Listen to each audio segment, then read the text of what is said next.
Hello, good evening, everybody. So a very warm welcome to our webinar this evening. This webinar is hosted by 18for0, and the title is, Does Ireland have the skills to run a nuclear program? So first things first, I'm going to start with a little bit of background. For those of you who aren't familiar with 18for0, who are we and what is our raison d'etre? Well, essentially, under current Irish law, there is an effective prohibition on the development of nuclear power. This is set out in the 1999 Electricity Regulation Act and the 2006 Strategic Infrastructure Act. 18for0 is a voluntary group of energy sector professionals who are advocating the repeal of this legislation, so that when we have the conversation about low carbon technologies and the energy security over the coming decades, nuclear can be part of that conversation. My name is 𝗕𝗿𝗶 𝗲𝗏. I will be your moderator for this evening. I'm a nuclear engineer working in the UK nuclear industry, working on the development of new reactors and new reactor projects. It will be relevant to this discussion, so I thought I would briefly explain what a nuclear engineer is. It can be a number of things, so you can indeed actually do a degree in nuclear engineering. It's offered at a number of US universities and at a number of universities across continental Europe. However, in general, a nuclear engineer tends to be somebody a bit more like me, who is someone who's done a physics degree and then through some sort of specialization, either postgraduate study or work experience, has specialized in the physics and technology of nuclear reactors. So I have some quick kind of housekeeping notes to make before we begin the real event. First and foremost, this session will be recorded, so if there's anything you miss, you can look this up later. That will become available in the coming days. Both speakers will speak for approximately 15 minutes. Then we will have time for Q&A, so that will just be the remainder there. With questions tonight, this is quite a broad topic, and the nuclear power development topic is very interesting anyway, so we realize that there might be a broad spectrum of questions. We will try to keep it targeted at the resourcing issues this evening. If there are other questions, we'll try to deal with them in another forum. So if your question doesn't get answered because it's irrelevant, sorry, it's just because we're trying to keep this discussion targeted, and there will be other webinars on those topics in the coming months. To make a question this evening, you just enter it into the chat function. It would be very helpful for us if you indicated who you wanted us to ask that question to. So I will field those questions to our speakers just after we finish the presentations. We will ask you to remain muted for the duration, if that is possible. If you come off mute several times, one of our administrators will probably kick you out, sorry. And the simple reason for that is we have a large number of people on this evening, so it could be quite disruptive if we have a lot of noise getting in the way there. Just to note as well that if your questions don't get answered this evening, by all means, you can send them to 18for0 through any of the regular channels. And if you have any technical difficulties, please let us know through the Eventbrite link, and one of our guys who is helping administer here will try and sort your problem for you. So we will wrap up at 8 p.m. sharp, so don't be a little disturbed if at about 7:45 I jump back on here and interrupt just to wrap things up. So now to the topic. We have two speakers here this evening to help us answer the questions of, if we had a nuclear power plant in Ireland, who would work there and where would they be coming from? So first up, we have Dr. Marti 𝗕𝗏. Marti has a PhD in nuclear engineering and is a co-founder and head of technology and research at Fermi Energia. Fermi Energia is a startup company that is investigating and promoting the development of small modular reactors in Estonia to help meet the security of supply of Estonian energy and to help them achieve their climate goals. Marti has more than 10 years of experience through academia and industry relating to nuclear power and power markets. Our second speaker this evening is Mr. Brian Malloy. Brian is an electrical engineer who has worked in the nuclear industry for 40 years. He started in power plant maintenance before moving into training and eventually onto human resources management. Brian has worked as a senior human resource specialist for the International Atomic Energy Agency from 2010 to 2015, working closely with new countries embarking on nuclear power programs. Although now semi-retired, he still consults regularly for the IAEA on HR and training issues. So a very warm welcome to our speakers, and thank you for being here this evening. I'll now hand over to you, Marti, and you can start our discussion for this evening. Thank you, Norma. So I'll be just a second sharing my screen.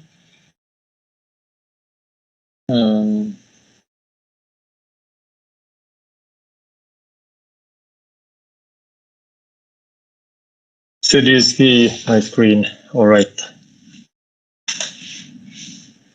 Yes, Marti, we can see, thanks.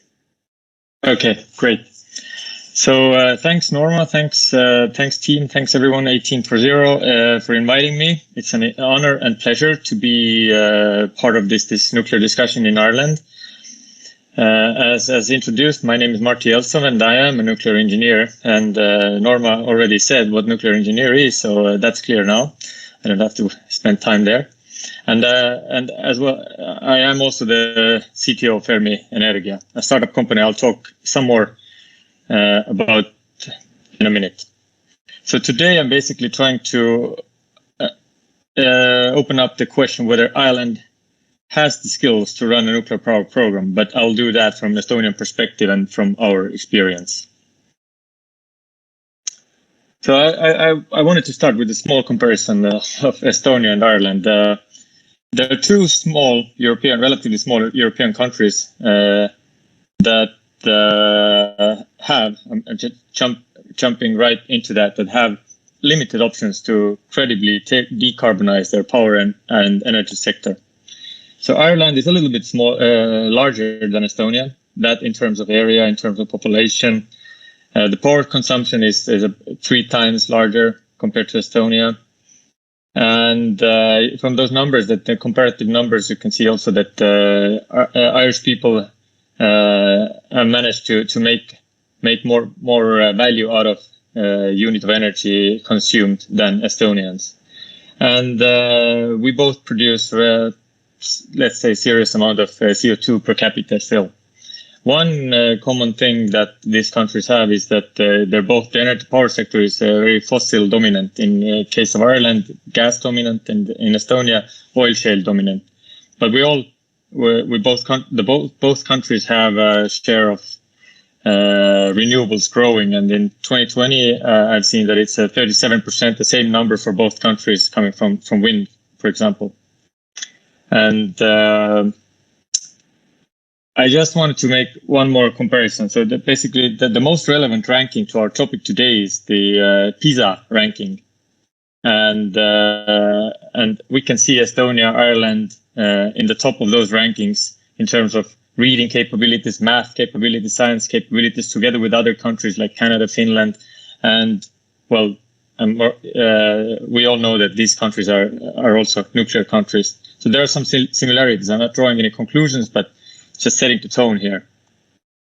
And the question whether nuclear helps to decarbonize, there's just a small snapshot or a video of carbon intensity of the power grid in August this year, 20 days. And there are two things to note here. You can see the Ireland in the green box, and also some countries like Sweden, France, Ontario in the top. And we can see that countries with nuclear do experience less volatile power market in terms of prices, in terms of emissions, and at the same time they enjoy lower level of emissions. So France, Sweden, and other nuclear states have shown that it works. So nuclear does help to decarbonize the market. So some words about Fermi Energia. So it is a power company. It is a future utility, and it works as a startup. So it's founded by in 2019 by energy, nuclear science, and energy economy specialists. And in Fermi team, we're about the core team is 12, 13 people, but we have a lot of partners and the part-time support members. And we work. The way we work is by following the International Atomic Energy Agency guidelines. For example, the milestones, approach, the phases for infrastructure development. But we add certain startup touch to the business side of it. And as we know, there are not many examples of a private company driving the nuclear program after all. But that doesn't mean that the same stringent criteria applies. And of course, in addition to our core team, we have shareholders and very strong partners like in the form of large power utilities like Vattenfall or 𝗕𝗿𝗶 that belongs to ENGIE Group and Fortum and some vendor partners as well. So how have we started? We have our way of doing things is learning by doing. So in parallel, we have decided to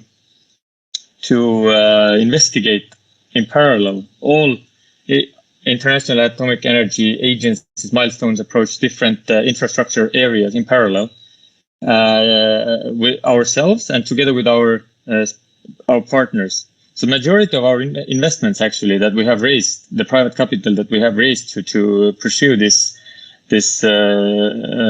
company and business, we're spending essentially on developing our small but high quality team. And you can see also that there is just a number of studies we've carried out within 3 years per infrastructure area, and the human resources development is there represented with 3 studies, and it's ongoing. And yeah, as I said, we have a lot of partners, domestic and international, and these are all shown in the colorful bubbles over there. You may know the international names, but Estonian companies are helping us as well. So what kind of competences we need for a small nuclear program, small modular reactor program? That is the program that Fermi Energia and Estonia is currently foreseeing to reduce the problems that we have with the security of supply and the climate goals.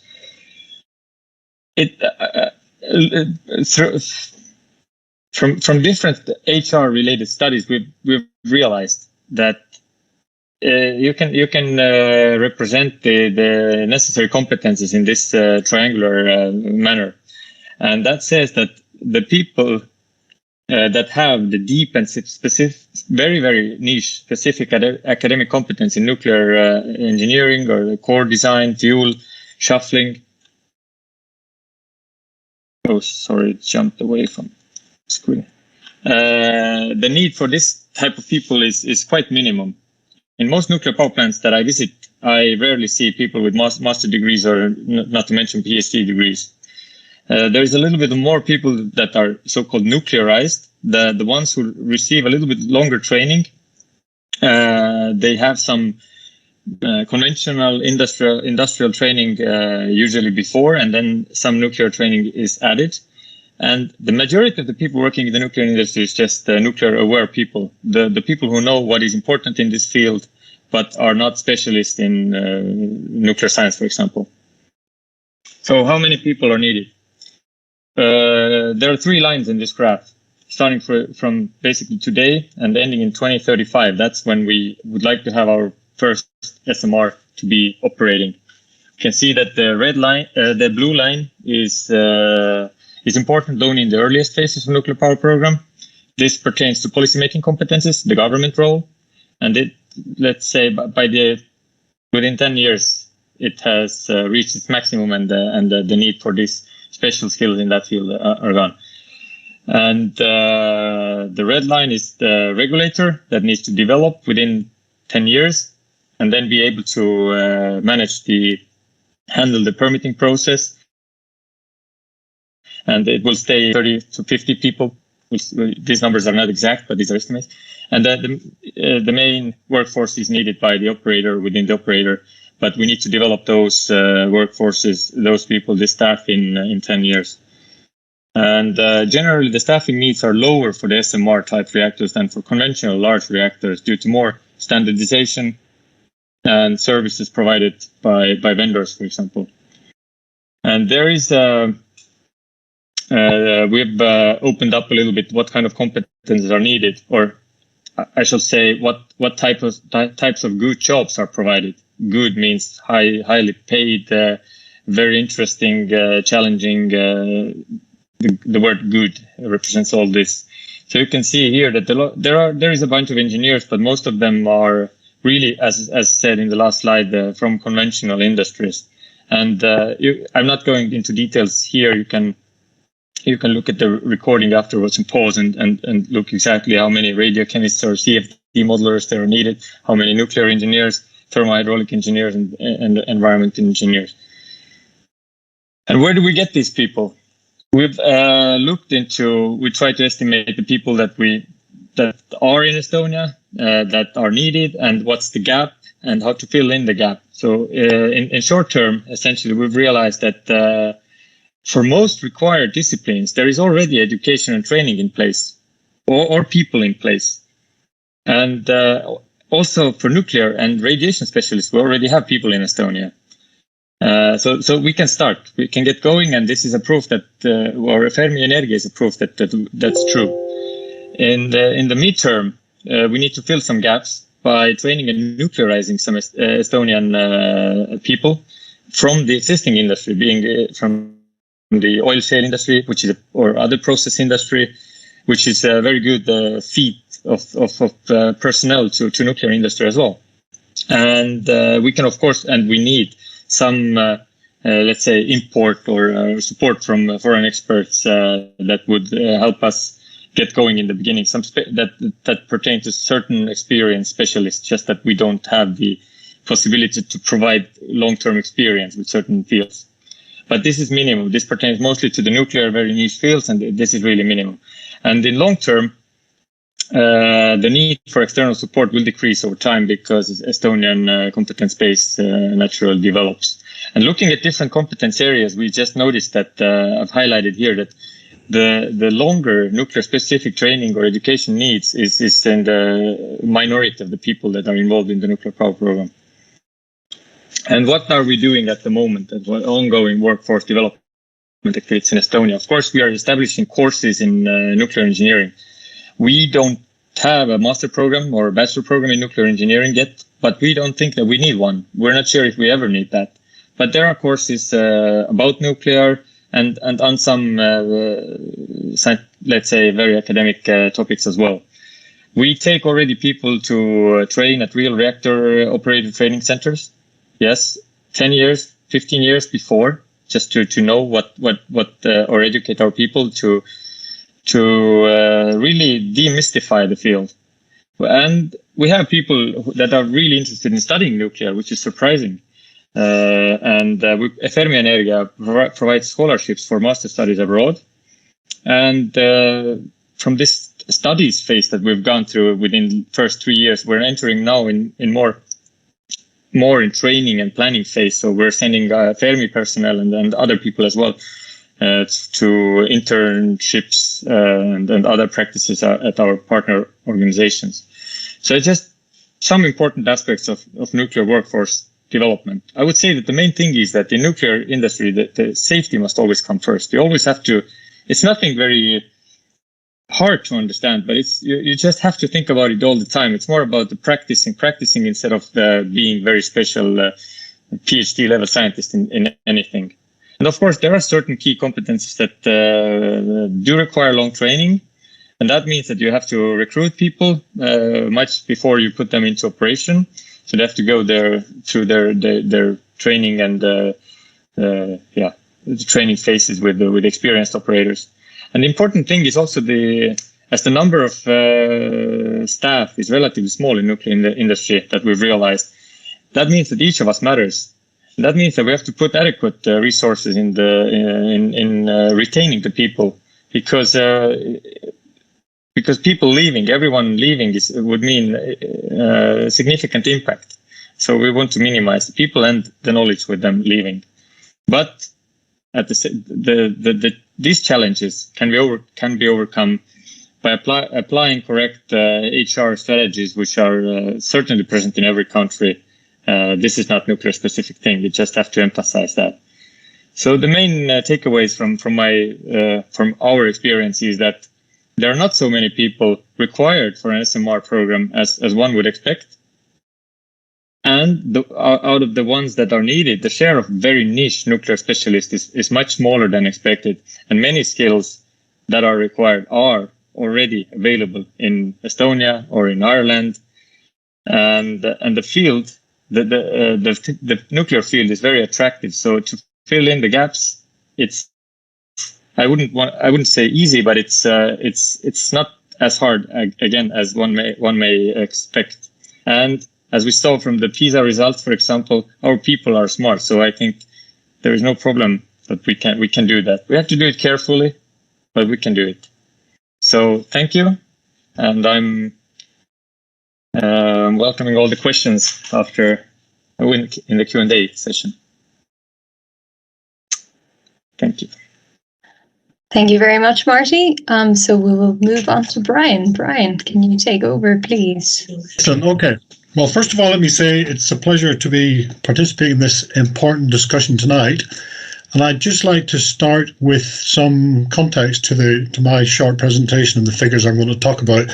First of all, you just heard from Marti, and he's talking about SMR, small modular reactors, which are the new generation that are currently under development, coming on stream.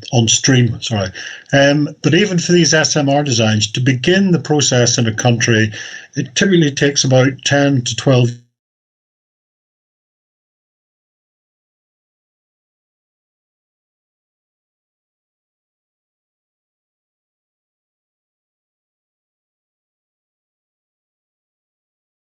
and obviously it's just for follow-on.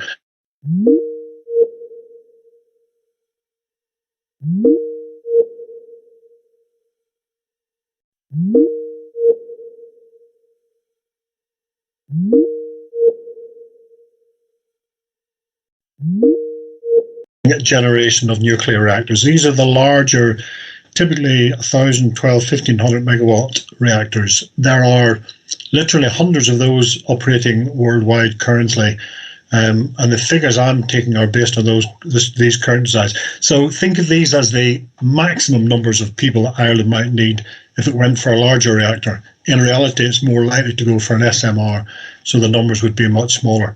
And these numbers are based on my experience working at the IAEA, working with a lot of nuclear operating countries, but also a lot of embarking countries who are just at the beginning of developing nuclear power programs. And when we talk about the nuclear workforce, I said we don't have proven data yet for SMRs because they're new, which is why I'm focusing on the current designs. When we talk about the nuclear workforce, we really need there are two different workforces, and the focus tonight is on our nuclear workforce. These are the operating organisations, the permanent staff that will operate and oversee the operation of our nuclear power plants. This is the permanent workforce. Obviously, you then also have the construction workforce, which is much larger, but that's only a temporary workforce and is not necessarily very nuclear specific. I'll speak briefly about that towards the end, but we're going to focus mostly on the permanent nuclear workforce. So, question in tonight's discussion, does Ireland have the skills for nuclear? Well, let's look at some of the countries that are just starting out in nuclear power around the world as we speak. And the first point I would make is that as a member state of the International Atomic Energy Agency, if Ireland were to decide to go nuclear, they would be entitled to support from the IAEA, which is the foremost body for nuclear power in the world.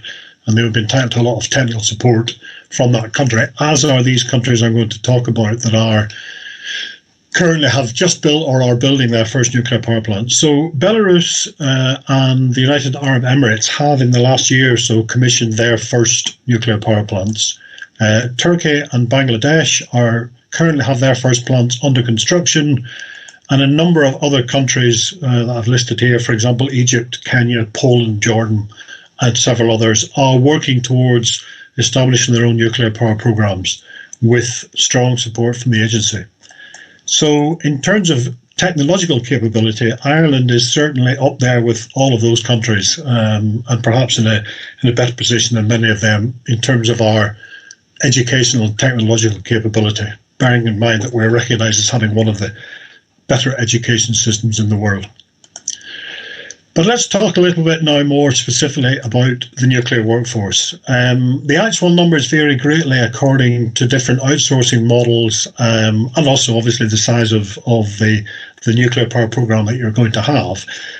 But there are essentially three nuclear organizations involved in establishing and running a nuclear power program, and Marti's quickly mentioned these in passing. The first we call the Nuclear Energy Program Implementing Organization, or the NEPIO. This is that government agency that Marti spoke about that you need in the early years to oversee the establishment of the program. But once the program's up and running, its job is essentially finished. Small numbers here, typically around 15 to 30 people. Many of those would be people who already work in government, perhaps senior civil servants or specialists in the Department of Energy, etc., etc. And they will commission studies from other specialists, but they're a small core group. You then have what we call the nuclear regulatory body. And from a nuclear safety point of view, this is the most important organisation because they are the people who will license the nuclear power plant and will oversee the safety of operations. Numbers again vary greatly. I'm seeing here in the range of 50 to 150, depending on the size of your nuclear power program.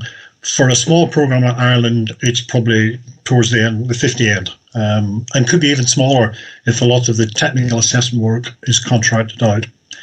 And then the third organisation, which is the biggest by far in numbers, the operating organisation, the people who will actually staff the nuclear power plant.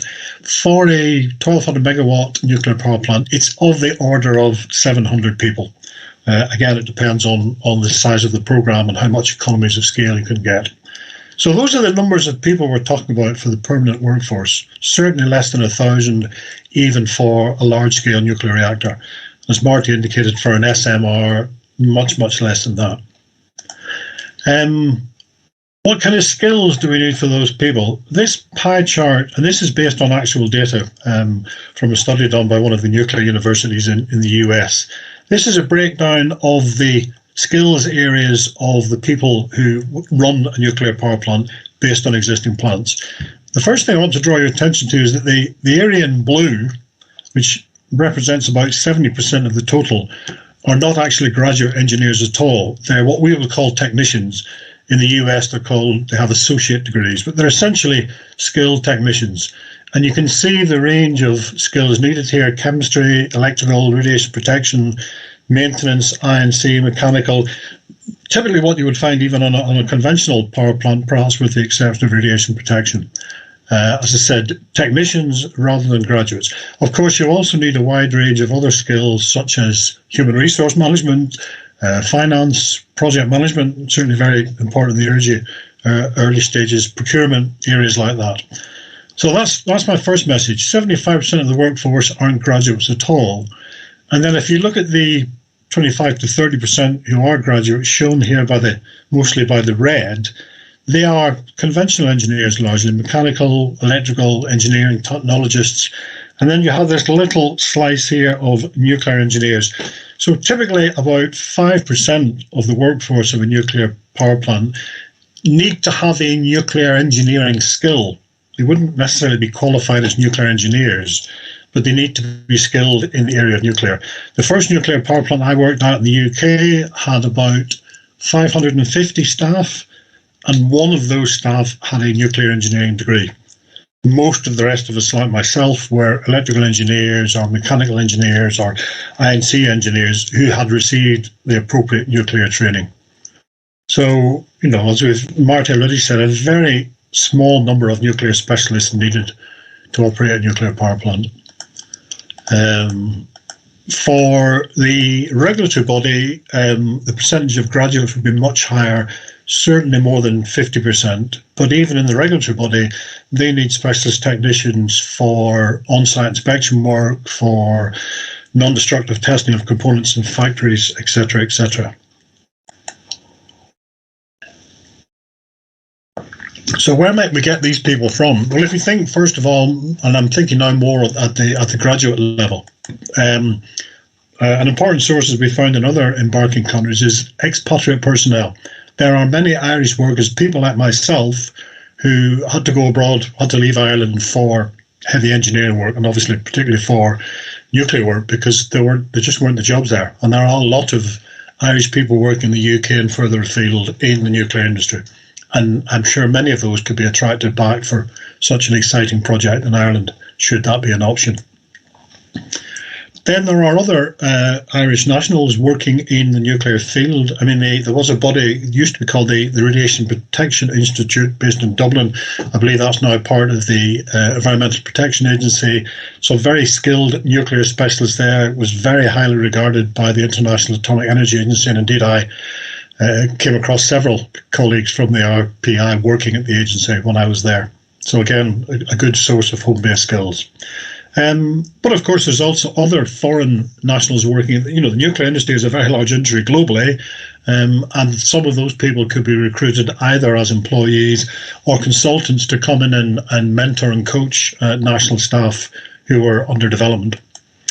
And of course, there are many people already working in process industries in Ireland, and indeed in the fossil power generation industry, who have a lot of the skills that are needed. They already understand the conventional aspects of fossil power generation, so they're not starting from scratch.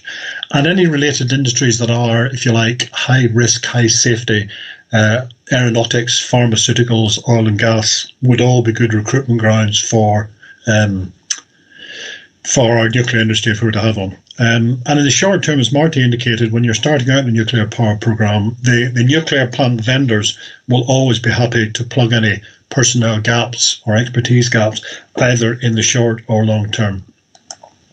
So that's more for the graduate workers. If we look at the vocational training system, or these technicians we spoke about, as I said before, many of the vocational skill requirements are very similar. When a nuclear power plant is operating, it's essentially a large electromechanical process plant, and most of the faults that need to be fixed or the testing that needs to be done is of a typical electrical or mechanical nature that you would get in many process plants. So a lot of the technicians that we're training in Ireland for other jobs are perfectly skilled to work in the nuclear industry. Of course, they need some additional training to work in the nuclear context. And Ireland has a very healthy education system. And they say we currently have in the region of 50,000 students studying various technological qualifications at the technician level. So large numbers available for recruitment. And as I said, these workers, and Marti used the term nuclearized, so they already have the technical skills to work on a nuclear power plant. They need to be trained in how the nuclear power plant works and the impact of the work that they do and the safety aspects, etc., to understand the limitations of their work and when to ask for help, etc. So they don't need such extensive training because they already have the skills but need to be nuclearized. And how could this be done? Again, if you look at other countries, it can either be done in national training centres or it can be done in industry within the organisations, but typically it would be a combination of both. But of course, we're not only talking about the staffing for that first nuclear power plant. We need to have modern nuclear power plants that are coming on stream now will operate typically for anything from 60 to 100 years. So there will be several generations of workforce required. So we need to create what we call a pipeline so that we've got people coming through over years to support the industry. And this slide is just intended to, I've spoken about the vocational workers you see here at the top and the professional pipeline at the bottom. This graph is just intended to show the importance in the relationships and discussions between the employers as the customers, if you like, the vocational schools and the universities who are supplying students and graduates, and the government, who provides the policy and funding for the education programs in the country. So it's very important that these four bodies work together to ensure the sustainability of the program. I said I would say a few words, just coming to the end now, about the construction workforce. And this slide is taken from the 𝗕𝗿𝗁𝗄𝐶 project, which is a huge, it's 1,500 megawatt units being built in Somerset in England. Just to show you about the opportunity side as well as the challenge. The 𝗕𝗿𝗁𝗄𝐶 estimate, it was estimated the workforce constructing the plant would peak at around 5,500 people. But the total number of different people who would work at the site sometime during construction was the order of 25,000 people. So lots of job opportunities. Of course, those people don't all need to come from Ireland, but there's lots of opportunities for Irish industry to benefit from building a nuclear power plant. And you have to consider there's probably also about another 30,000 jobs upstream in the service sector, manufacturing components, support contracts, etc. So lots of opportunities to grow and develop the engineering sector in Ireland as part of that. So just to conclude my comments, as I've said, to start a programme, we're talking about 10 plus years from the decision to go nuclear to commissioning your first nuclear power plant. And I think that will be the same at this stage, whether it's a large-scale plant or an SMR, because they're still being developed. And it will be probably 10 years before there are lots of commercial designs to choose from. The reason I'm saying that is that it gives us plenty of time to adjust our training system and to grow our own nuclear workforce to the extent that we want to, focusing on those areas of competence that we wish to concentrate on. As we both said, Marti and I, SMRs would probably be the best option for Ireland in terms of grid requirements. And by the time we've developed the rest of the infrastructure and we're ready for a first plant, SMRs will certainly be commercially available for that. As I've said, Ireland has many of the skills and capabilities that we require for nuclear. And as a developed country that might be embarking on nuclear power, Ireland would certainly be a very attractive partner for many of the current nuclear vendors. So thanks for your comments, and we're happy to take questions. Let me just stop sharing my screen. Thank you very much, Brian. That was a very interesting presentation. So I'm going to start with some questions that I think are going to start to open up this conversation and reflect a lot of the points that you're talking about there in the chat. So Brian, this first one I'll direct it to you. Would the staffing requirements be a constraint on our choice of technology in Ireland? So an SMR versus a larger plant.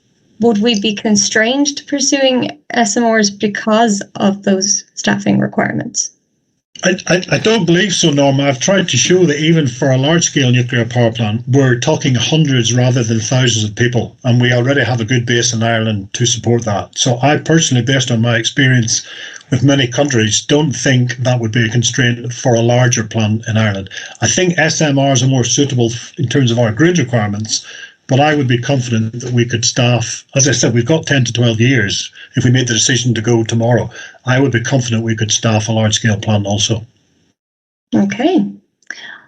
Marti, another question for you there, sort of in the same vein. Did the reduced staffing levels factor into your decision in Fermi Energia to pursue SMRs rather than those larger plants? Well, we were looking at the beginning, yes. And we started with looking into nuclear. We weren't limited with any technology or type of technology, and we did analysis and studies in the beginning. We realized that the fit to grid, the SMRs fit better to grid. That's one thing, and the other thing is that the main problem that we have right now is actually trying to build those large projects, those giga-scale projects that go over budget and over time.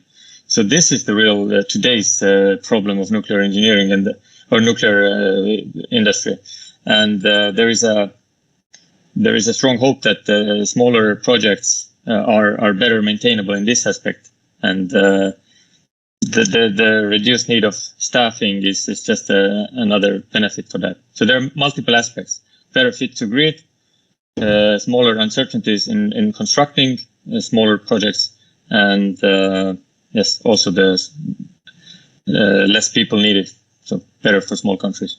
And it makes things more flexible as well. So you can put one smaller in one location, and we cannot in Estonia. There is the grid operator does not allow us to put 500 megawatt one single producer in the grid. If that would fall off, that would be a problem to replace. So many aspects, yes. So I will follow up with you again, Marty. So essentially, when we're talking about SMRs, a lot of the developers pursuing that are private companies. So therefore, we're talking about an industry-led initiative.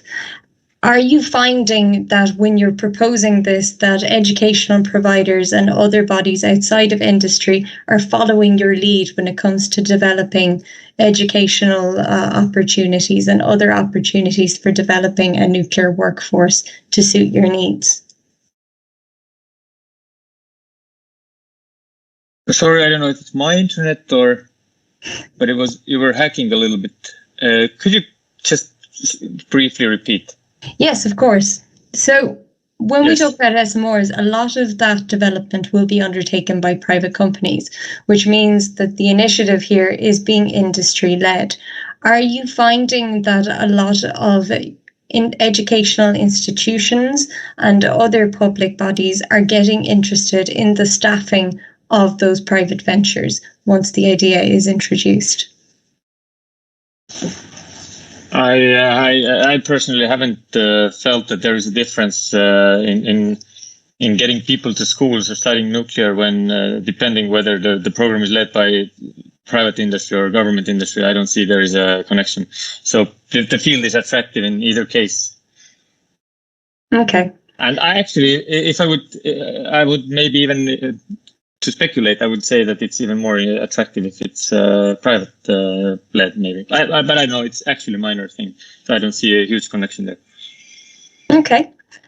Brian, back to you. So we've got a very interesting question here. How long do you believe it would take to develop a regulatory environment? And because indeed the civil service does typically move a little bit more slowly. And is there an off-the-shelf regulatory model that we could use?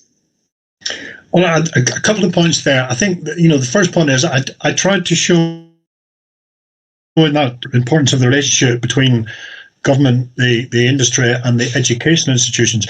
I think that's true of the wider program. If the country decided to go nuclear, then the government has to be behind that decision, whatever shade the government is, and enable the infrastructure to be developed in a timely manner. Is the first point. I did say that we have some very good expertise in Ireland within our Radiation Protection Institute. So again, in terms of having the skills there, we're off to a good start. In terms of developing the regulatory models, what newcomers are typically doing is that they are adopting and adapting, if you like, the regulatory framework from the country from which they are buying the reactor. And typically, so for example, if we were to buy an SMR from the US, let's say the UK from Rolls-Royce, because they're developing ones, then typically there would be what we call an intergovernmental agreement that would facilitate the newly developing Irish regulatory body to work with the Office of Nuclear Regulation in the UK and get support from them, get technical support, but also to look at how the ONR regulates reactors in the UK to see if that would be appropriate for Ireland. So there's often a partnership between the regulator in the vendor country and the regulator in the newcomer country to take the regulatory framework on because the vendor country will have licensed that design with its own regulator in its own country. And therefore, there is a ready-made model if you want to take that model. That may be easy or it may be less easy because it may not be consistent with other local norms and legislation. It may have to be adapted quite a lot because of other non-nuclear laws, which nevertheless would be impacted by taking in that regulatory framework. So, yes, there are options to import. It's not always straightforward, but there are certainly good options to exchange expertise to help to grow your regulatory body much quicker from the vendor country. Very good. Again, for you, Brian, how does the manpower requirement for nuclear power plants compare with other types of power plants? So, for example, gas, coal, etc. Well, for a large scale fossil plant, not necessarily so much more. I mean, obviously the conventional end, the turbines, the generators, etc. That's very similar. So the numbers there are very similar. And if you look at the size of the workforce on a plant, it's often governed by how many shifts you have. Bearing in mind the plant operates 24 hours a day, 7 days a week.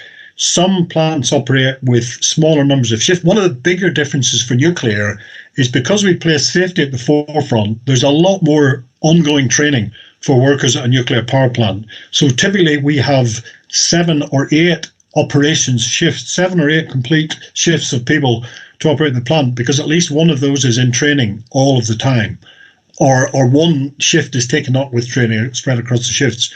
And so I have a higher number of operators, but that's for safety reasons. But a lot of the other numbers would be very similar. Okay.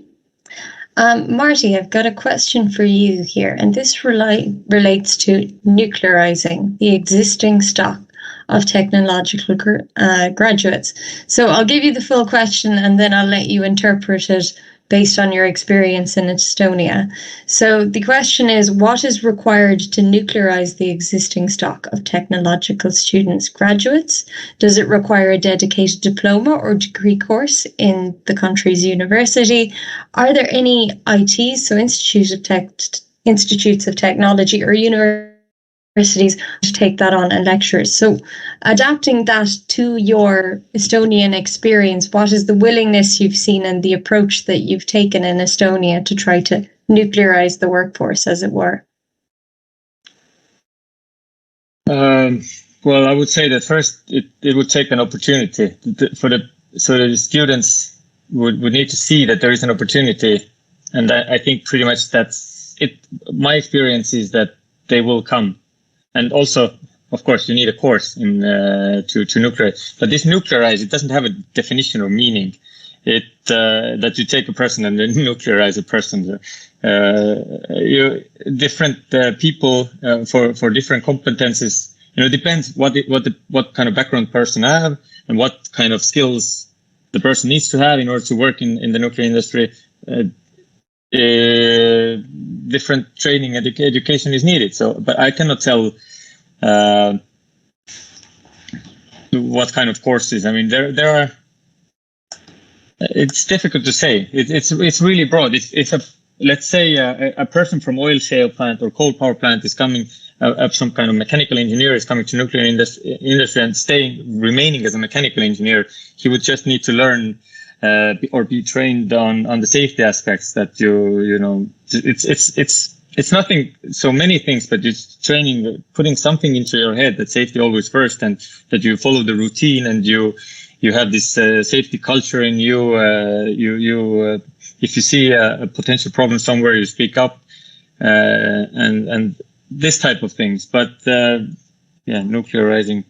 It doesn't have a definition. It depends. And I see the question. There is also whether universities would pick up the pay for the courses. In Estonia, I see that the academic institutions and the universities are really willing to have these courses to train the people. And you just have to find people. And I don't see a problem finding people who would teach those classes as well. So we have done it in Estonia 10 years before. Potential power plant, and many years before Estonia as a government or Estonian government would say, yes, let's go nuclear. We have things are already moving ahead of government. Okay. I have a question here for both speakers. So we'll start with you, Brian, and then we can move on to you, Marty, after. So the question says that in the UAE, when the decision was taken to go nuclear, the government commissioned Khalifa University to be the lead provider of nuclear engineers, and ENIC provided scholarships to the university to attract quality students. Would speakers think that we should follow that approach if the government decided to change the law and go nuclear? So, Brian, you first. Yeah, I'm smiling because I know a guy called 𝗕𝗿𝗶 who was the guy who started up that program at Khalifa very well. He was recruited he ran the nuclear school for the UK nuclear navy. What I often say to embarking companies when asked this question, I mean, that's quite a good model and has worked very well for the UAE. But what I've said in other countries that I've been supporting is that if you've already got a range of technical universities, because he talks about being the lead provider. If we think of the nuclear disciplines, there's reactor technology, the design and operation of nuclear reactors. There's radiochemistry, which is very important in water reactors. There's radiation protection. So what I suggest is that if different universities in a country, if they've got courses already in these areas, or they're looking at these areas, then get different universities to take a lead in different related specialisms, rather than a single university having the lead for all things nuclear, because that's actually quite a broad church to cover. And just before I finish that, because I can see Sarah's next question, which is a good question about an Irish engineering student wanting to keep their options open. Something else I recommend with embarking companies that are thinking about new university programs, instead of going all nuclear and having nuclear PhDs and things, my suggestion is that they look at putting a nuclear minor with their existing conventional engineering majors. So having programs, for example, like electrical engineering with nuclear or mechanical engineer with nuclear, which serves two purposes. First of all, it takes less resource and expertise to get those programs off the ground. But secondly, if a program starts off but then fails or gets stalled or doesn't happen, or you've got too many graduates, at the end of the day, you are essentially either an electrical engineer or a mechanical engineer with nuclear expertise. So you're still very employable in industry. And I think that's a very good way to get things going. And then depending on how successful that is, you can then develop majors in nuclear in those universities. Mm-hmm. And Marty, the same to you. Oh, yeah. I think that governments definitely should enable nuclear engineering programs in universities. There's no question about that. I mean, not really. I don't like the word commission, government commissioning something, because democracy in these countries and in our countries are slightly different, I would say. But what we see right now, why some courses will not fly as fast as they could, is because it's like the taxonomy issue in Europe. Nuclear is not officially part of the taxonomy, and if it's not part of or in the energy strategy of a country, then it's difficult for any funding institution to just give money to that. It's just not prioritized. So it should have a level playing field. Once the country decides to go nuclear, it should be part of the strategies, and then universities would take over. I don't see too much word. The commissioning is too strong word, but definitely. And the scholarships that power companies would provide, absolutely, that's a good idea. That's why not, and we're doing it already in Estonia now. And I also would like to comment on Sarah's question that what to do to keep their students' options open for nuclear engineering is. I've realized that math, physics, these basic skills are really good. Just learn math and physics, and then you rise yourself if you have the will and interest relatively fast. It's a real world examples I see at my work every day. Okay. So actually a follow on for that question, the areas and skills to focus on. I guess the discussion so far has been a little bit on the university end of things, whereas we have a great question here about nuclear engineering apprenticeships and just apprenticeship options for getting into the nuclear industry. So Brian, could you maybe tell us a little bit about that to start things off? I mean, I think that's a great idea. As I showed in my presentation, about 70% of the workforce we need will be technicians. And, apprenticeships are a good route into that. And particularly modern apprenticeships, which are have more technical content, if you like, or more academic content, perhaps, in the traditional apprenticeships of some time ago. And there are many good examples. I mean, in the UK, they have kind of apprenticeships went out of fashion for a long time, but actually they brought them back. And a lot of apprenticeship programs in the UK now are run through regional training centres, and they spend part of their time working in a nuclear power plant and doing nuclear aspects within their apprenticeship. They're not necessarily guaranteed a job at the end of it, but it helps them complete a very good overall apprenticeship, and then gives them options. And one of the things that you find with particularly with newcomer countries, I mean, the nuclear workforce is very sought after because they tend to be the best trained workforce in a country. Because of the emphasis on safety, because of the quality of apprentices and graduates that are selected. So it's a very attractive, as Marty said, it's a very attractive area to get into. And even if you are disillusioned for whatever reason, you will become a very attractive person to lots of other industries as well. So it's a very low risk option. But on apprenticeship specifically, I think it's a great idea, and it's very important, as I say, because it actually makes up the majority of the workforce. And the sooner you get people thinking about that, the better. So starting people as apprentices, and of course, if they go into an apprenticeship and find they really excel, then if they want to, they also have the option to move on to a degree program. Although, of course, we don't want too many doing that because we need good technicians. We don't want them all to become graduates. Just because somebody's better educated in the nuclear workforce doesn't mean they're more competent. And the technicians are just as important, if not more important, than the engineers. Okay. I think we're almost getting to the end of our time, I'm afraid. So I am going to cut off the questions here.